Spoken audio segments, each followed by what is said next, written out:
जी अस्सलाम वालेकुम, क्या हाल है? आप सब लोग खैरियत से हैं? ले जनाब, सदर आरिफ अलवी साहब की मुश्किलात में इजाफा हो गया है और मेरी इंफॉर्मेशन ये है कि इन्हें फेयरवेल ना देने का भी फैसला किया गया और शायद इन्हें जाते हुए सलामी भी पेश ना की जा सके।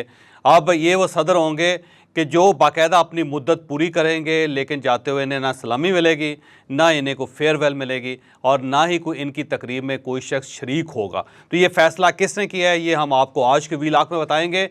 और इसके साथ साथ शाह महमूद कुरैशी साहब को 4 दिन के लिए FIA के हवाले कर दिया गया है, फिज़िकल रिमांड दे दिया गया इनका, और उनसे कुछ सवाल पूछे जा रहे हैं। वो सवाल कौन से हैं और क्या शाह महमूद कुरैशी साहब के पास इनके कुछ जवाब हैं, ये भी हम आपको आज के व्लॉग में बताएंगे। और इसके साथ साथ PTI अब सदर साहब के बयान की रोशनी में सुप्रीम कोर्ट ऑफ पाकिस्तान में पटिशन तकरीबन दायर कर चुकी है और ये पटिशन तैयार है, जो ज़ाहिर है अब सुप्रीम कोर्ट ऑफ पाकिस्तान के रास्ते की तरफ जा रही है। और क्या सुप्रीम कोर्ट ऑफ पाकिस्तान इसे कबूल कर लेगी और फिर किस किस को तलब किया जाएगा, ये भी हम आपको आज के व्लॉग में बताएंगे।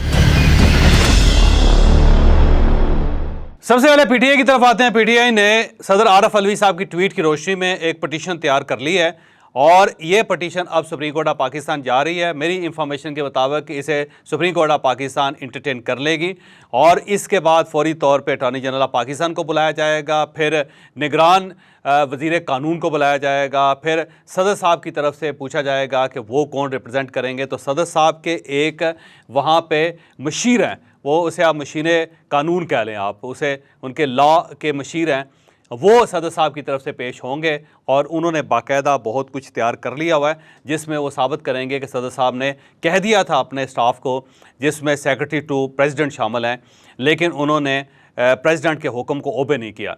लेकिन उसमें ज़ाहिर है सदर साहब के पास कोई ना कोई प्रूफ होना चाहिए। तो मेरी ये भी इंफॉर्मेशन है कि वो जो डायरी या वो जो फाइल होती है जिसके अंदर इस तरह सदर साहब को एक बिल भेजा जाता है, इस साइड पे बिल होता है, फिर इस साइड पे समरी होती है जो नीचे से ऊपर तक जाती है, उस पर डिप्टी सेक्रेटरी से लेके सेक्रेटरी टू प्रेसिडेंट तक सबके उसके ऊपर साइन होते हैं।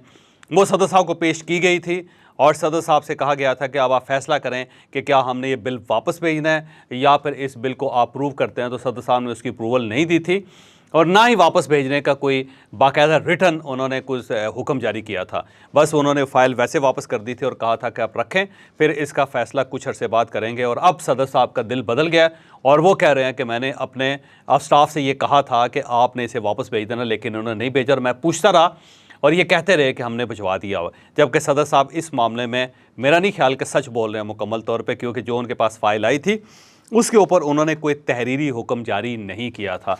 अब अगर आपने तहरीरी हुक्म जारी नहीं किया तो सेक्रेटरी टू प्रेसिडेंट क्या कर सकते हैं फिर? तो अब वो क्योंकि सेक्रेटरी टू प्रेसिडेंट के गले में ये डालने की कोशिश कर रहे हैं, जो ज़ाहिर है सदर साहब को साबित करना पड़ेगा और सदर साहब के पास इसका कोई प्रूफ नहीं है।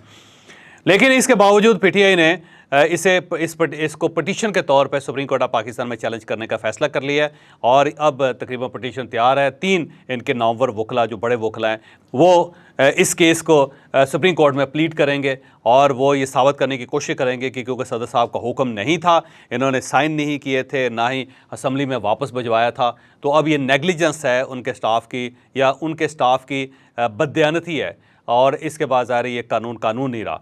तो इस पर सुप्रीम कोर्ट ऑफ पाकिस्तान में खासी डिबेट होगी और मुझे यूँ महसूस होता है कि चीफ जस्टिस ऑफ पाकिस्तान अपनी रिटायरमेंट से पहले इस केस का फैसला भी कर जाएंगे। अब अगर चीफ जस्टिस साहब इसका फैसला कर जाते हैं तो फिर डेफिनेटली ये कानून जो है हवा में लटक जाएगा, फिर इमरान खान साहब या शाह महमूद कुरैशी साहब को सज़ा नहीं हो सकेगी। अब देखने की बात यह है कि क्या सदर साहब या फिर उनके वकला या फिर PTI और PTI के वकला या फिर चेयरमैन पाकिस्तान तहरीक इंसाफ, ये सब मिल के कुछ ना कुछ गेम करने में कामयाब होते हैं या नहीं होते, या फिर हुकूमत की तरफ से कोई बहुत ज़्यादा तेज़ डंडा चलाया जाता है जिसके बाद ये जो आर्टिकल 75 के तहत ये जो कवानीन बन चुके हैं उसको रिजेक्ट नहीं किया जा सकता। अगर वो रिजेक्ट नहीं होते तो फिर एक दूसरा सिनेरियो होगा, लेकिन ये सिनेरियो इस हफ्ते के अंदर अंदर क्लियर हो जाएगा, क्योंकि आज ही सुप्रीम कोर्ट ऑफ पाकिस्तान के अंदर बहुत कुछ हो जाना है। कल आप देखिएगा कि इस पर टिकट चलना शुरू हो जाएंगे और फिर आपको टेलीविज़न स्क्रीनें गर्म होती हुई नज़र आएंगी। तो PTI की तरफ से पटिशन बहरहाल फ़ाइनल हो चुकी है और उसके बाद कुछ ना कुछ आप आज की रात से होता हुआ महसूस करेंगे।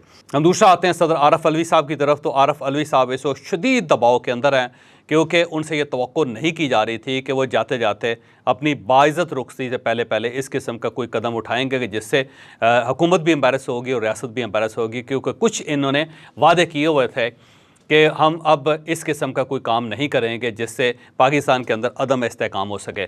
लेकिन सदर साहब ने जाते जाते एक ऐसी ट्वीट ठोक दी कि जिसकी वजह से सारा सिस्टम हिल गया। अब वहाँ पे एक सवाल ये पैदा हो रहा है कि क्या सदर साहब जब रिटायर होंगे 9 सितंबर को, तो क्या इन्हें सलामी दे के, इन्हें गार्ड ऑफ ऑनर दे के रुखसत किया जाएगा और इनकी फेयरवेल होगी।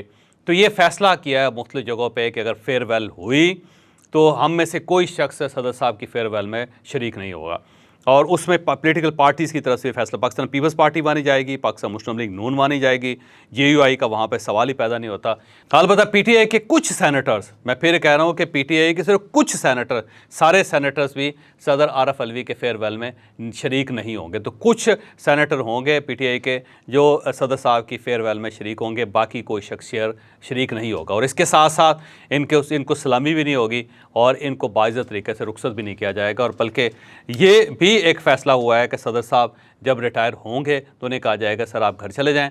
अब वो जो एक्सटेंशन का मामला था, जो 9, 10, 12 महीने एक्सटेंशन मिलनी थी सदर साहब को, अब वो नहीं मिलेगी। तो सदर साहब का चैप्टर ऑलमोस्ट क्लोज हो गया। और यहाँ पे मैं आपको ये भी बताता चलूँ कि सदर साहब को सेनेट के अंदर तलब करने का फ़ैसला भी हुआ है। आपने आज रज़ा रुबानी साहब के रिमार्क सुन लिए होंगे कि उन्होंने कहा है कि इन्हें बाकायदा सेनेट के अंदर बुला के पार्लिमानी पार्टी के सामने पेश करके सदर साहब से तहकीकात होनी चाहिए। तो ये रज़ा रुबानी साहब की सिर्फ राय नहीं है, बल्कि पार्टियों ने यह फ़ैसला किया है कि अगर ये इशू सॉल्व नहीं होता, सदर साहब अपनी स्टेटमेंट अगर वापस नहीं लेते और अगर वो सुप्रीम कोर्ट ऑफ पाकिस्तान में जाके कोई एक मोतदल व्यू वहाँ पेश नहीं करते, तो फिर सदर साहब को सेनेट में बुलाया जाएगा और फिर उनसे पूछा जाएगा कि जनाब आपने किस कानून के तहत ये फ़ैसला किया है, ये ट्वीट जो है इसकी कानूनी और आइनी हैसियत क्या है। और अगर सदर साहब नहीं आते तो सदर साहब की एब्सेंस में इनके ख़िलाफ़ फ़ैसला कर दिया जाएगा। तो अब सदर साहब को मेरा ख़्याल है सेनेट के अंदर पेश होना पड़ेगा, क्योंकि इसके अलावा कोई ऐसा फोरम नहीं है जहाँ पर सदर साहब को बुलाया जा सके। ना सदर साहब को सुप्रीम कोर्ट बुलाया जा सकता है, ना हाई कोर्ट बुलाया जा सकता है, ना FIA तलब कर सकती है, ना पुलिस बुला सकती है, ना ही मिलिट्री एक्ट के तहत सदर साहब को मिलिट्री कोर्ट में पेश किया जा सकता है। सिर्फ एक फ़ोरम है जहाँ पर सदर साहब को बुलाया जा सकता है और वो फ़ोरम है सेनेट का फ़ोरम। तो वहाँ पे सदर साहब को अब बुलाया जाएगा। सदर साहब चले जाते हैं तो एक सिनेरियो, सदर साहब नहीं जाते तो दूसरा सिनेरियो। बहरहाल दोनों साइडों से सदर साहब इस वक्त फंसते हुए नज़र आ रहे हैं मुझे। और आखिरी चीज़, शाह महमूद कुरैशी साहब हैं। शाह महमूद कुरैशी साहब को आज अदालत में पेश किया गया और वहाँ पे अदालत ने इन्हें FIA के हवाले कर दिया 4 दिन के लिए, जिसे फ़िज़िकल रिमांड कहते हैं। अब FIA जो शाह महमूद कुरैशी साहब से सवाल कर रही है वो बड़े दिलचस्प हैं। पहला सवाल ये किया जा रहा है उनसे कि आप ये बताएं कि साइफ़र के बारे में सबसे पहली इंफॉर्मेशन आपको कब मिली थी। अगला सवाल ये है कि साइफ़र के बारे में इंफॉर्मेशन आपको किसने दी थी। तीसरा सवाल ये है कि क्या आपने प्राइम मिनिस्टर को साइफ़र के बारे में बताया था या नहीं बताया था, और अगर आपने बताया था तो कब बताया था, और अगर आपने नहीं बताया तो फिर आप तक वज़ीर-ए-आज़म ने इंफॉर्मेशन कैसे पहुँचाई थी। क्या वज़ीर-ए-आज़म ने आपको बुलाया था और आपसे बुला के पूछा था कि इस किस्म का साइफ़र आया है, या फिर आप साइफ़र की कापी लेके उनके पास गए थे। फिर उनसे ये पूछा जा रहेगा कि साइफ़र के ऊपर प्राइम मिनिस्टर असद उमर और आज़म खान यानी principal secretary to prime minister, इन 4 लोगों की एक मीटिंग हुई थी जिसमें आप शरीक थे। तो इस मीटिंग में किसका क्या मौक़िफ़ था और क्या आपने वज़ीर-ए-आज़म को ये राय दी थी कि हमें ये साइफ़र लहराना चाहिए। फिर इसे ये पूछा जा रहा है कि आप ये बताएं कि वो जो कापी थी जो इमरान खान साहब ने जलसे में लहराई थी वो ओरिजिनल कापी थी या फिर वो सिर्फ कॉपी थी।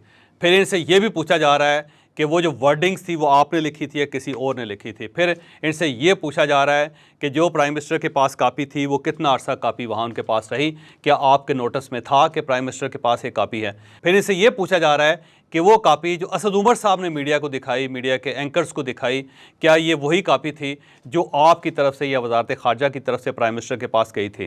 फिर इनसे ये पूछा जा रहा है कि जो प्राइम मिनिस्टर की कापी थी वो किसके पास चलेगी। फिर इनसे ये पूछा जा रहा है कि ये जो अमेरिका के अंदर कापी छपी है, जो ख़बर के अंदर बाकायदा एक पूरा आर्टिकल लिखा गया है, ये कापी किसने वहाँ पहुँचाई।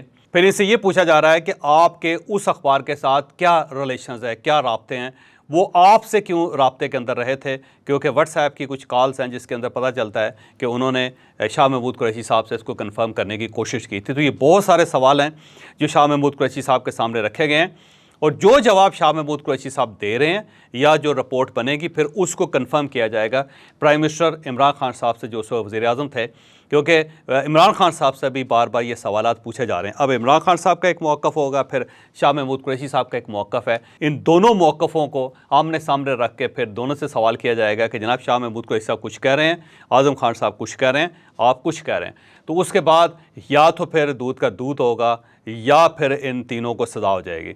अब ये सिर्फ इमरान खान साहब को बचाने के लिए सदर साहब का जो एक ट्वीट है शायद वो बहाना बन जाए, वरना बाकी सूरत हाल जो वो बड़ी गंभीर है। इसमें शाह महमूद कुरैशी साहब के साथ साथ असद उमर साहब भी फंस रहे हैं, क्योंकि आज़म खान जो है वो मुकम्मल वादा माफ़ गवाह बनने के लिए तैयार बैठे हुए हैं। उन्होंने अपने बयानात रिकॉर्ड करवा दिए हैं, उन्होंने कुछ घंटियाँ शाह महमूद कुरैशी साहब के गले में बांध दी हैं, कुछ घंटियाँ उन्होंने असद उमर साहब के गले में बांध दी हैं, और बहुत सारी घंटियाँ जो है इमरान खान साहब के गले में बन चुकी हैं। तो अब आने वाले दिन जो है वाकई इंटरेस्टिंग है, जिसमें मुझे नहीं लगता कि सदर साहब भी बच सकेंगे, मुझे नहीं लगता कि शाह महमूद कुरैशी साहब भी बच सकेंगे, और मुझे नहीं लगता कि असद उमर साहब भी अब ज़्यादा अरसा अपने घर में रह सकेंगे।